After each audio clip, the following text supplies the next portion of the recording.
Y'all ever been to Olive Garden? No. If you ain't never been there, let me tell you what happens. So you get to Olive Garden and you sit down at your table, okay? They bring you a basket of breadsticks. Breadsticks be hidden. Most delicious breadsticks you'll ever have in your entire life. It's right next to Cheesecake Factory, the little brown bread with the oatmeal. It's right next to it. Right second to it. Now, they bring the bread out and you eat one breadstick. Then you lose your absolute mind. You eat 2 breadsticks, you eat 3 breadsticks. You just, God forbid, they brought out the salad with the cheese. Your stomach is just full of stuff. And so then they bring you a menu.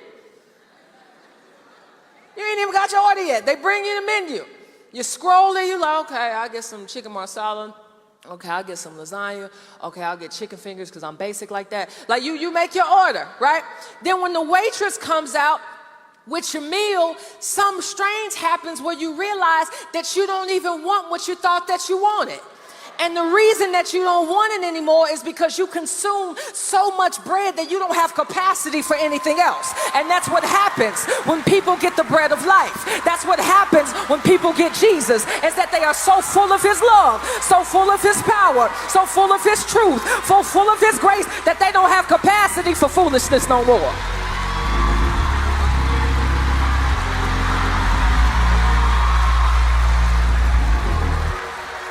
Because the thing is, we be saying certain things about Jesus so much that we forget how much it hit. Like Jesus is over here saying, I'm the bread of life. Have you ever eaten bread before? When you eat bread, it holds weight in your body. And so Jesus is saying, I ain't just here to save you, I'm also here to satisfy you.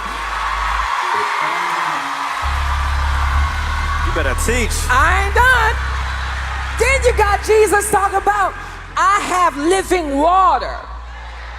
Something strange happens to the mind when it's dehydrated. It's like when you go into a desert and you don't have water, something happens where you start to see water where it doesn't even exist. That's a mirage, but that's also what idolatry is that you think that because you are so thirsty in your soul, you start thinking that there are sources of water where there actually aren't any. But Jesus is like, if you just knew who you was talking to, you would ask me and I would give you living water.